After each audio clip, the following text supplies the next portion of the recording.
নিজেদের নিরাপত্তার কথা চিন্তা করেই 3 ছাত্রনেতাকে হেফাজতে নিয়েছে কর্তৃপক্ষ। ছাত্র বিক্ষোভকারী দলগুলো বলছে, হাসপাতাল থেকে জোর করে ছেড়ে দেওয়ার পর পরিষ্কার কাপড়ের গোয়েন্দারা নেতাদের ধরে নিয়ে গেছে।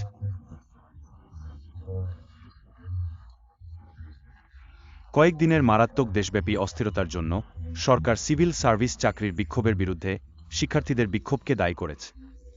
চলতি মাসের শুরুর দিকে বিশ্ববিদ্যালয় ও কলেজে শুরু হওয়া বিক্ষোভে সেনাবাহিনীর দমনপীড়নে প্রায় 150 জন নিহত হয়। ঢাকা থেকে এখন আমার সঙ্গে যোগ দিয়েছেন সমাজকর্মী প্রপ্তি তাপসী। তিনি জাহাঙ্গীরনগর বিশ্ববিদ্যালয়ের ছাত্রী। হ্যালো প্রতি, যে 3 জন ছাত্রকর্মীকে আটক করা হয়েছে তাদের সম্পর্কে আর কি বলবেন? ঠিক আছে, সুতরাং প্রথমেই আমাকে 3টি মূল স্বার্থের কথা বলার সুযোগ দেওয়ার জন্য আপনাকে ধন্যবাদ। ডিবি বা পুলিশের গোয়েন্দা শাখা অবশেষে স্বীকার করেছে যে তারা তাদের হেফাজতে রয়েছে, কিন্তু তারা হাসপাতালে ছিলেন বলে আমাদের জানতে হবে। তারা আগে থেকেই গোয়েন্দা পুলিশের হেফাজতে ছিল এবং সিভিল ঠিকানায় বেসামরিক লোকজন ছিল। তারা আমাদের 3 সমন্বয়কারীকে অপহরণ করেছে। কোঅর্ডিনেটরদের পরিবার তাদের চিকিৎসা করাতে ও কথা বলতে পারবে। তারা পড়েছে অমানুষিক দুঃখ ও সুখ দুঃখে। আমি বলতে চাই যে বাংলাদেশের শিক্ষার্থীরা এই মুহূর্তে একটা যুদ্ধক্ষেত্রে বসবাস করছে।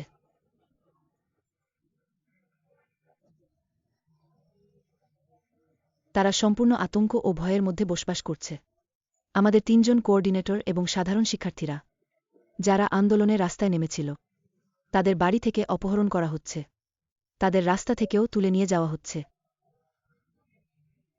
আর সবচেয়ে ভয়ঙ্কর ব্যাপার হল, পুলিশ, গোয়েন্দা বিভাগ, আইনশৃঙ্খলা বাহিনী, সমন্বয়কারীদের গোপনীয়তা ও সুরক্ষার কারণে অপহরণ করা হয়েছে।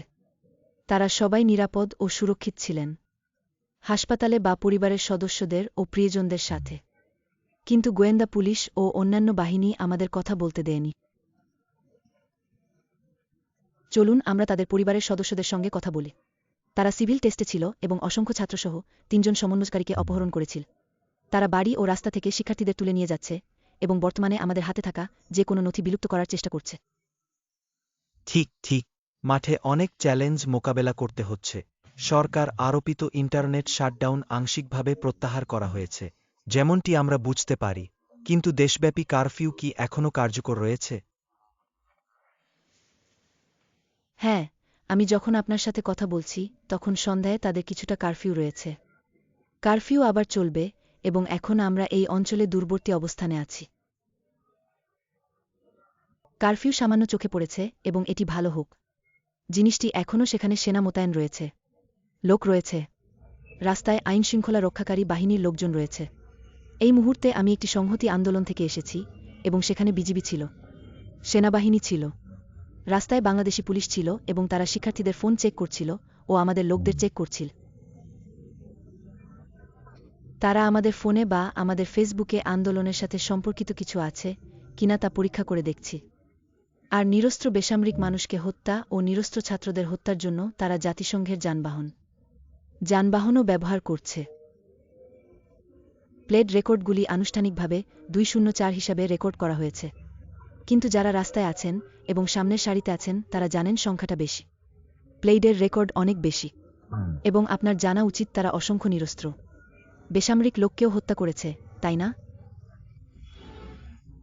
আদালত তাই করেছে।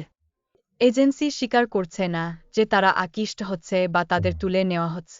ছাত্রদের পরিবার তাদের খোঁজে তল্লাশি চালাচ্ছে। এমন অনেক ছাত্র আছে যাদের পরিবার এখনও তাদের সন্ধান পায়নি। ঠিক, এটি একটি সবুজ ছবি আপনি সেখানে আঁকছেন। আটক 3 ছাত্রনেতার ব্যাপারে সরকার বলছে, হুমকি দেওয়ার পর তাদের নিরাপত্তার জন্য জিজ্ঞাসাবাদ করা দরকার। আপনি এটা দিয়ে কি করবেন?